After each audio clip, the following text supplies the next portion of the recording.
Hello everyone, welcome back to the channel where today I am on the update 1.87 development server and I'm going to be taking a look at the Leopard 2A5. Now this will be the first tier 7 tank for the Germans on this dev server. On the first iteration of the dev server, it is at a battle rating of 10.0, although I have a feeling that it will go up. Now this tank on the dev server, bit of confusion around it. Was it actually there in the first place? Is it just in the files? Is it coming this update? We don't really know, but for one thing, it was on the dev server for about 10 minutes. Gaijin then removed it. If you restarted your dev client after the first sort of 10 minutes of the server being open, this tank would have disappeared. Luckily for me, I got on in the first 10 minutes and I didn't close the client for a few hours, so I was able to get footage of this when I found out that it was actually removed. The reason for that, I presume, is that the composite armor is not modeled. The only armor type that is modeled is the standard steel that makes up the actual structure of the tank. Anyway though, as you can see, just looking through the camos, we obviously have the brown camouflage, the standard green, the winter camo, the Kark tricolour camouflage, and of course this winter camouflage, which is actually the same camo from the April Fool's event. And it is crazy to think that 2 years ago, the idea of the Leopard 2A5 being added into the game was an April Fool's joke. It's just crazy to think. Anyway though, getting into the stats, tier 7 10.0 rated tank. Gun is a 120mm Rheinmetall L44 cannon with 42 rounds of ammunition, and then you have a single 7.62mm machine gun. No coaxial gun, this is mounted on top of the loader's hatch. I presume no coaxial due to the extra armor on the arrowhead turret front surrounding the gun. Now, in terms of turret rotation, 23.8 degrees per second, certainly not too bad. Vertical guidance of -9 and +20 degrees, and a reload of 7.8 seconds, which is on par with most other MBTs. That's on par with the Challenger 2, the T80U. The M1A1 is quite a bit quicker, but that one sort of sits by itself in terms of reload speed. So, in terms of crew, 4-person crew, you obviously have the commander, the gunner, the loader, and the driver, and the mass of the tank is 59.5 tons, not light. Of course, the early Leopard 2 prototype, the 2K, very light vehicle, basically no composite armor on that, very limited armor. The 2A4 has a lot more. This is effectively similar to the 2A4.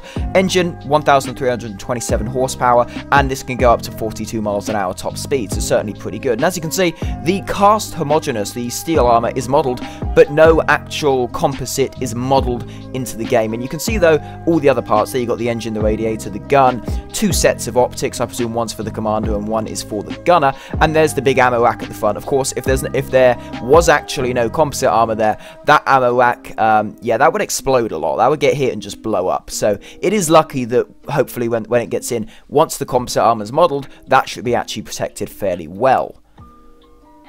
So anyway though, so the composite, yes, is not modeled, but the rest of the tank is. You can see all the inside components. There's the fuel tanks on the side, which do add somehow a layer of armor. Fuel tanks, as you know, they can occasionally soak up shells. They will set on fire, but they are just adding an extra layer of protection. Anyway though, protection analysis. So, you know, the composite isn't modeled, which does mean that in most places you have like 14 mil of protection. Around there though, around where the optics are, you do actually have a lot. I'm not sure if that's because of the optics themselves providing some type of protection, or if it might just be that for some reason the composite armor in that small area is modeled. But nonetheless, it's very obvious to see that it is not modeled in this area. The whole tank, you have no composite modeled as far as I can tell. Only certain obstacles like the optics that add a bit more protection is the only place where you actually have any more than like 15 mil of effective thickness. Going into the mods, you will see that you have you can get smoke grenades. You have 16 smoke grenades, 2 sets of 8 on either side, same position as the Leo 2A4 and also as the 2K, I believe. So first tier mods: tracks, parts, horizontal drive, and the DM12A1, which obviously the L44 usually starts out with a Heat FS round. This time you have the DM23 APFSDS, and the Heat FS is a tier 1 modification. Now your base round, the base APFSDS 410mm flat pen. This round, the Heat FS, 650mm flat pen, and that of course sustains that penetration over all ranges, and the penetration only changes on angles, of which it still has a decent amount of pen, so that round looks pretty good. Tier 2 mods: suspension, brake system, FPE, and adjustment of fire. Fairly basic stuff, the standard stuff you would generally see on a tank. Tier TF3, you have filters, crew rep, elevation mechanism, and generally things that will just improve quality of life, really. And then smoke grenades, of course, which will give you those 16 smoke grenades, which you can then use to sort of cover your position if you're repairing, or just generally cover your position for whatever reason. So now jumping down into the Tier 4 modifications: transmission, engine, artillery support, and DM33. Now DM33 is going to be your main APFSDS shell, Tier 4 mod, a lot of pen there. This has 481mm of penetration on flat armor at closest range. This is, I believe, the second most powerful shell in the game. The only one that is more powerful, at least going by this dev server, is the round on the M1A1 Abrams, which actually does also have a version of the L44 cannon. So there we go, that is the tank in the hangar. Let's go do a quick test drive and see how this performs. We're going to do one with the Kark camouflage first. So here we are. Apologies for the footage in this video generally being a bit sort of lower quality than usual, and you might notice screen tearing every so often. The reason for this is simply I couldn't close my game. I was streaming when I had the game open initially, and I couldn't actually close the game to set up my screen recording software, because if I did, this tank would disappear. So I actually had to just use a different type of screen recording, which obviously isn't as good. Anyway though, we killed the first tank. Here is the T64. You know, just trying to hit the lower frontal plate. As you can see, higher angles, or just generally the thick part of armor on a T64, right where the upper and lower frontal plates meet, it will not go through. Please note, stock shell, due to this tank being removed by the time I looked at it, I actually could not gain access to the higher shells, to any of the upgrades. That's why there were no upgrades on it. Simply, it was removed, and I could not actually research those upgrades. Anyway though, enemy tank, as you can see, it is taking a few shots. I would have liked to have tried out the more powerful shells, as well as the Heat FS. Unfortunately though, I cannot do that. Although, by playing other tanks with a similar gun, like the C1 Ariete, and also the M1A1, you can get a rough idea of how these shells would perform. So as you can see, it's a generally powerful shell. This is of course the stock shell that has 410 mil of flat pen, and it still does a decent amount. Just sort of yeeting shells out, seeing how it goes. And the camo looks nice as well. Generally, it is a camo that on high-tier German tanks is fairly common. It's obviously the stock camouflage on the KPZ-70, and also is available, I believe, on all the other Leopards, at least the Leopard 2s, for one thing. Personally, I use the desert camos. I have it on my Leo 2A4 and my Leo 1A1 L44. I don't believe it's available on the 2K though, which is a bit sad, but that tank obviously never actually went into service, so that might be the reason why. Although thankfully for the 2K, we do actually have access to a very nice market skin, that being the Flecktarm camouflage, which if you see my Leo 2K video, you would have seen in that video. Anyway though, as you can see, quite devastating.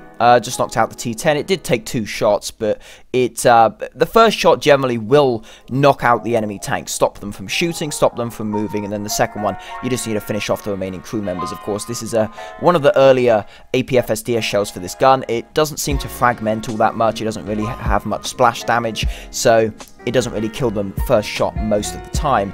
But as you can see, you know, everything's dead. So now that we've done that, let's go just do another test drive and quickly take a look at the desert camo. Something that I really want to look at, actually. This just bring back memories, really, of the April Fool's event. Of course, it does perform differently. I do remember it being far more mobile, far more sort of maneuverable in the April Fool's event. And this time I actually one-shot the T64.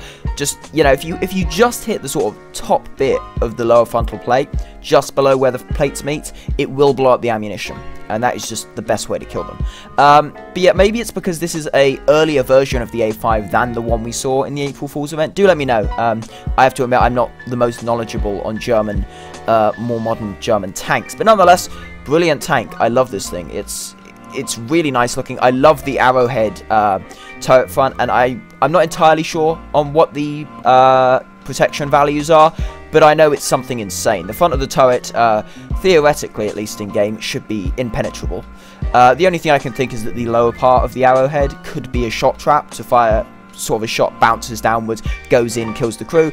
That could obviously be a big weak spot, but more or less, if the shot doesn't bounce down, it will be more or less impenetrable, which is very good. The chassis, I believe, is the same as Leopard 2A4. It looks very similar. There's a few, obviously, small changes, but the turret is the major difference with this tank. And also the higher round. 481 mil of pen. That's going to do a lot of damage. That's definitely going to be a very powerful round that you will be able to use. Anyway, though, I have almost finished everything off. Just this T64 to go now. I've knocked out his turret, really, so one more shot to the upper frontal plate should do it. And there we go. That is the final kill in this test drive. But, you know, just to sum this up, how I'm feeling now, it's just... This vehicle, 2 years ago, was a joke being added. It was unthinkable. And now we're at a point where we have the Hind, we have the Leo 285. So now once we get the Type 90, which I have no doubt early versions of that will be coming soon, and the Apache, which again, I have no doubt will be coming soon, we're going to have the full April Fool's lineup, which is just insane to think how far the game has come in 2 years. Anyway, though, I am going to end the video there, so thank you very much for watching. More dev server content will be coming soon, so keep an eye out for that, and any vehicles that you may be. Let me know what vehicles you want to see, and I'll try and get videos out on them first. Anyway, though, thanks again for watching, and I'll see you in the next one.